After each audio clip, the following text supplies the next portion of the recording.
Sure. If this is under 10 minutes, I'm going to be shocked. Just to let you know. Okay. Hi guys, I'm Aidan from GTG Coaching.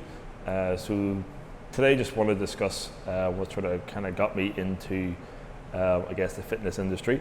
It's probably a pretty good story in terms of something that's beneficial for other people to maybe use as an example or refer to. And in kind of the spirit that at GTG we've all sort of gone through like our mindset story of what got us involved in GTG, because it's something that's very much based upon like aesthetic identity and things that are very important to people, and people who take like their health and fitness and their athleticism very seriously. So it ties in quite directly as to like even how GTG was formed, so it's probably a pretty good story to kind of get into. So basically whenever I was a lot younger, so with like kind of going like, it all started in 1984, but kind of going back a good chunk of time when I had like massive amounts of confidence, felt very athletic, very good at things, could always kind of turn my hand to stuff and be quite good at it. Sort of several events kind of happened in a row in sort of like a close period of time where that got completely eradicated. So this is mostly about kind of identity loss and how that can kind of have effect upon what you think of yourself and affect how you perceive yourself and your decisions and things like that later on. It could be pretty significant. So in hindsight, looking back, it was basically a bit of an identity crisis. So kind of taking what you think of yourself and having it turned on its head, completely destroyed, and then not really knowing what to do with that or where to go with it. So it kind of resulted in like a pretty heavy bout of depression that lasted for like on and off for a good period of time. But around this time when I was like 14, I first started getting into weight training while this sort of all happened. So when I was younger, I was always pretty fascinated with being strong and being muscular, but by about the age of 14, 15, I was like 6 feet tall, but not particularly big. I was pretty slim, so not particularly strong and muscular.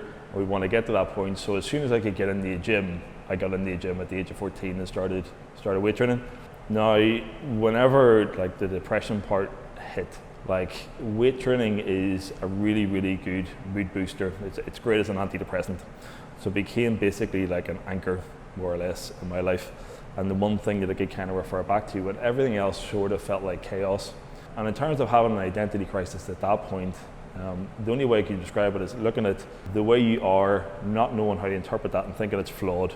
Like things that have happened are your problem when they do with you, and that you need to change that. So that way of how you act or how you behave is wrong, flawed, and you don't look at it, or I didn't look at it in a particularly good way. It involved having to do therapy at that time for a long period of time to go through to work through that. But the big thing was using weight training at the same time. So I gone from feeling extremely athletic to really kind of doubting that and not knowing what to do with it. I began to kind of get that back again in some semblance and kind of trust myself there, regain that to a certain degree, not hugely, and I ended up with a back injury when I was 17 from deadlifting like an idiot. And that caused problems for quite a while. And this is, I don't know what, the 90s, and didn't know much about physiotherapy or what to do with it, so I kind of just passed it off and kind of just continued sort of training and just made it worse and worse and worse. I remember I got to the point where the first physio that I ever saw regarding the back injury told me, was just like, they think you should not be moving this way. Like I basically got up in the morning and it looked like the evolution of man trying to get out of bed. Like it was just a disaster. And she was like this isn't okay. And I was like, I've always been like this, this is just the way it is. I didn't think too much else about it. But before kind of even getting into towards physiotherapy or going down that route, I started trying to, get back into competitive sports and things. While I was really enjoyed weight training, it didn't have a competitive outlet. The only thing that was associated with competition then was bodybuilding, and that was like 90s bodybuilding, which is just like steroids and just people that are massive. And I'm like, oh, I don't ever want to be like that. Like I don't get it. I can't see myself competing there. Natural bodybuilding wasn't a big thing. I just didn't get it. So I was like, well, how do I do all this training and get some sort of outlet for it? Sure, from like a managing a depression point of view, it's great. It makes you feel a certain way, but there's still a competitive side here. So I think I've been like weight training for 5 or 6 years before I saw any actual significant changes, which is a long period of time. I didn't really know what I was doing.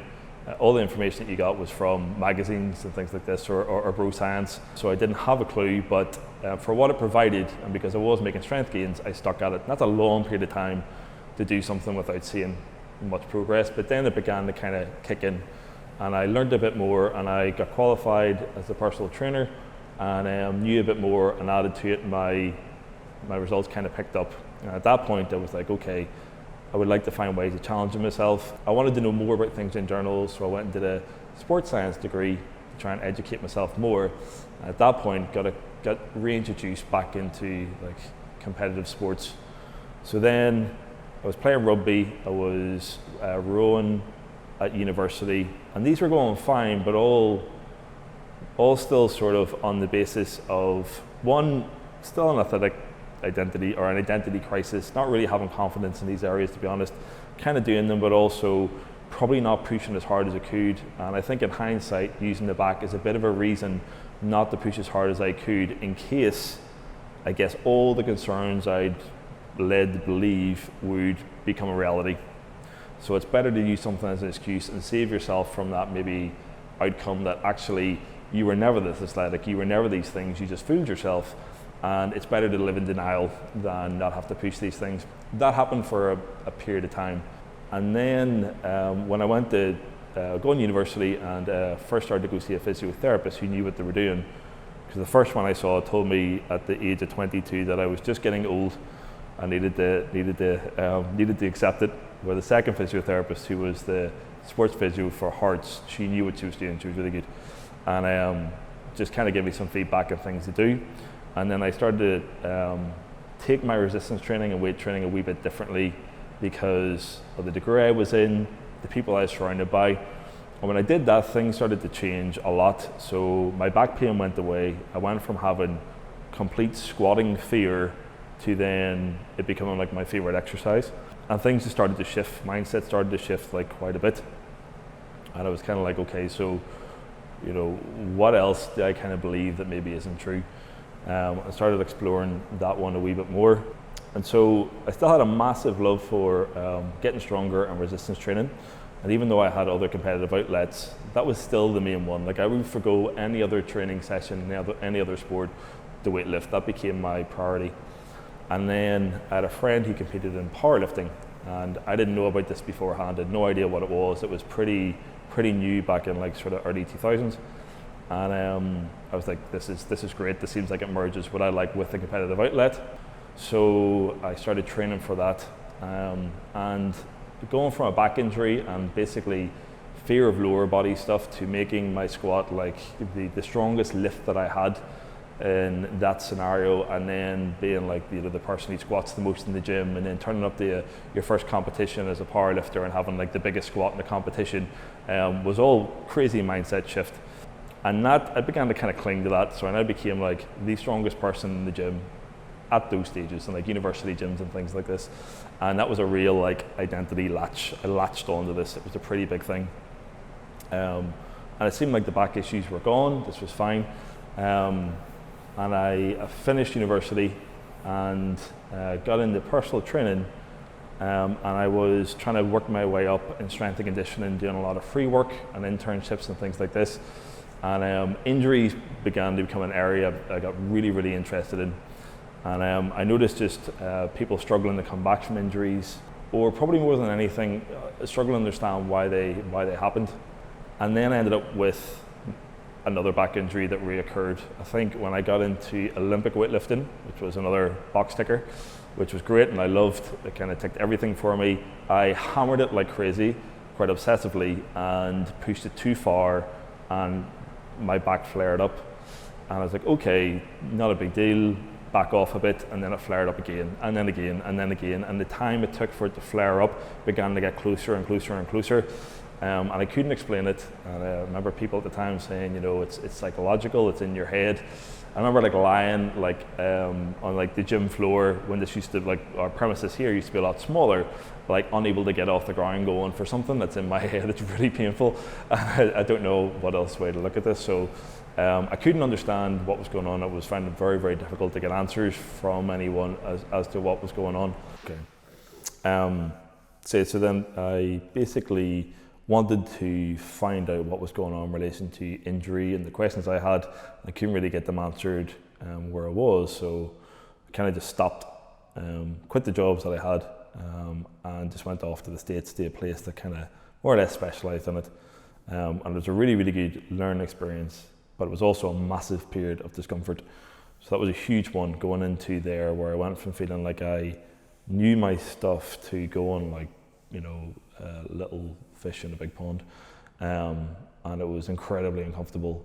Like most stuff, when it's uncomfortable, usually comes massive periods of growth, and that occurred then. And I was able to have the questions I had answered and basically just like leapfrog my knowledge on it, because I had this aspect that this is an issue of kind of noticing that injuries and why injuries occur and reoccurring injuries happen with a lot of people, and the people that I was coming across at that time. And I guess in my mind, I was looking at, I know how uncomfortable this is, so I don't want this to happen to anybody else. So I will figure out every single last bit of this so I can be like an encyclopedia of knowledge to make sure that I can provide that solution. This doesn't really work in reality, but that was the idea. And that kind of helped a lot in the States because they knew so much about it. And while I was there, I competed in another powerlifting competition, set a couple of PBs, so it was great. Back is fine, feeling strong, that kind of sense of identity back, which a lot of it was put on being strong, an unhealthy amount. And then that was good. And then came back to Scotland, and I was like, I want to kind of put this to use to kind of see that this is a bit of an issue. And so far in my experience within like the area of strength and conditioning, had been just, there was a lot of knowledge, but people didn't communicate very well. So the athlete or the client would lose out between understanding why things happened or injuries happened or having them broken down because of just not great communication.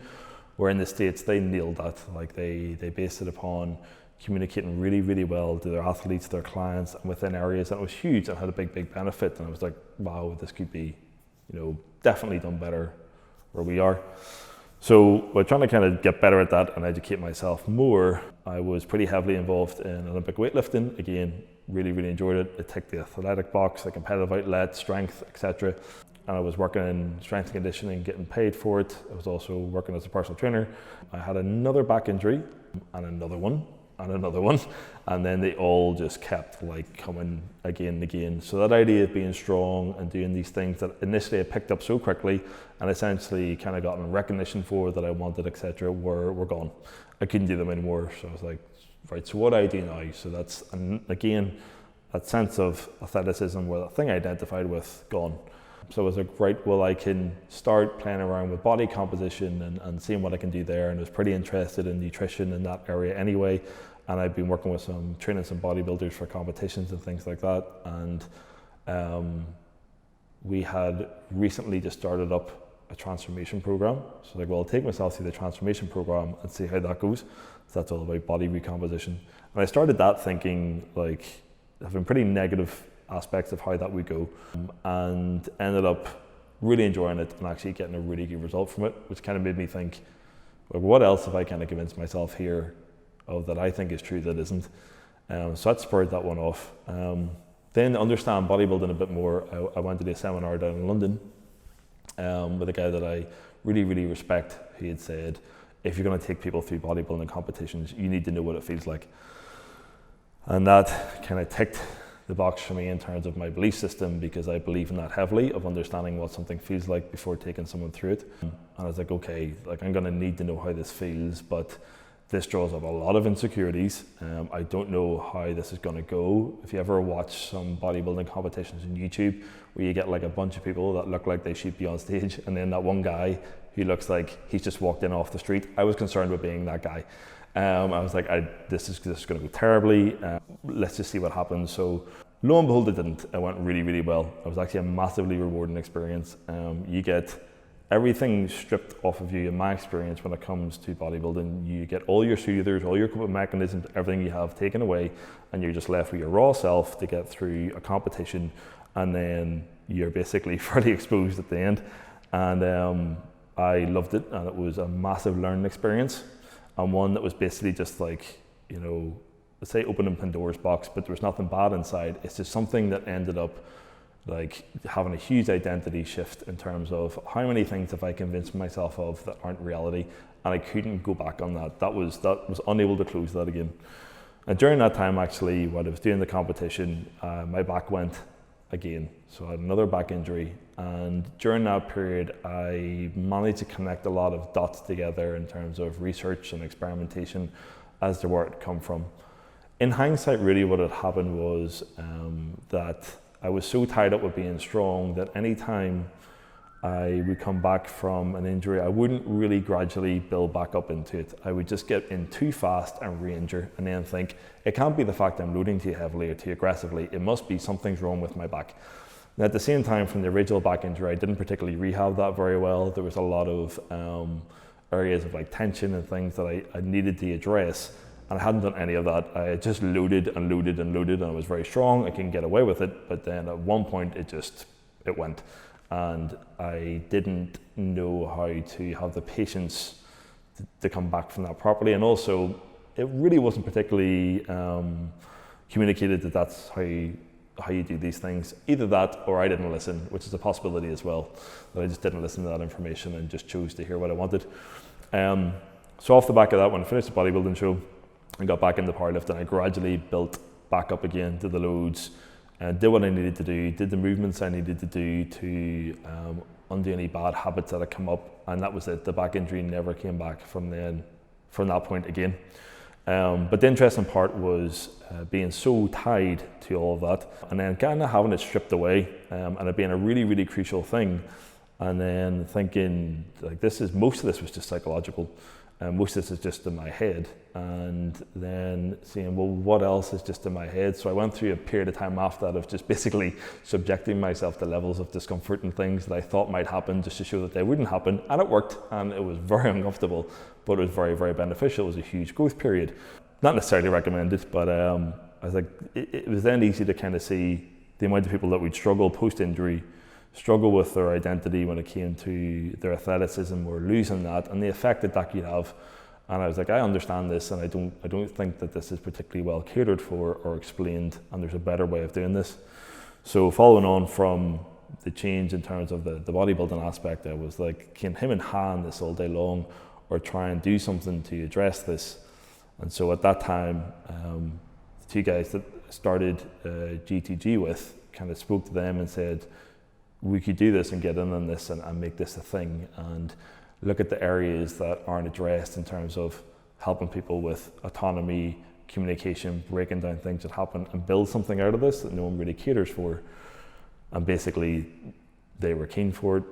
Ollie, who we work together at the minute, part of GTG, was huge in the movement and rehab, so it seemed like a really good fit. And basically, that's how that kind of kicked off into what it is now. I guess the point being behind it is GTG as like a whole is what it is quite personal to me, because it has like a huge tie-in as the steps that help me get to that point, and a pretty difficult and uncomfortable learning process to get to the stage of figuring out how can you help other people in these scenarios, and then begin to, I guess, address your own levels of discomfort. That was a really big teaching point, that in the area you probably need to address in terms of growth or results or what you want to get is usually the area that you don't want to go near. It sucks, it's horrible to delve into, and it can take a long period of time, but you get the biggest period of growth out of that. And that's basically what the kind of, I would say, the entire learning experience was, but it kind of initially began from a bit of an identity crisis to then having to go back at that and then look at, all I could describe as getting to a point where you just do not know who you are nor like yourself, to getting to a point where you change that completely to knowing exactly what that is, what you enjoy, appreciating yourself, and what it takes to get to that point, which I think is pretty beneficial. So that's actually the abbreviated version of it. Don't want this to sound like too much like an X Factor story, like we're going to go into some sort of performance afterwards, but if this is a worthwhile story, you find this interesting, just drop us a message through GTG Coaching Instagram page, or my personal Instagram page, which is Aidan Donnelly GTG, if you want to know any more information about it, or have any questions.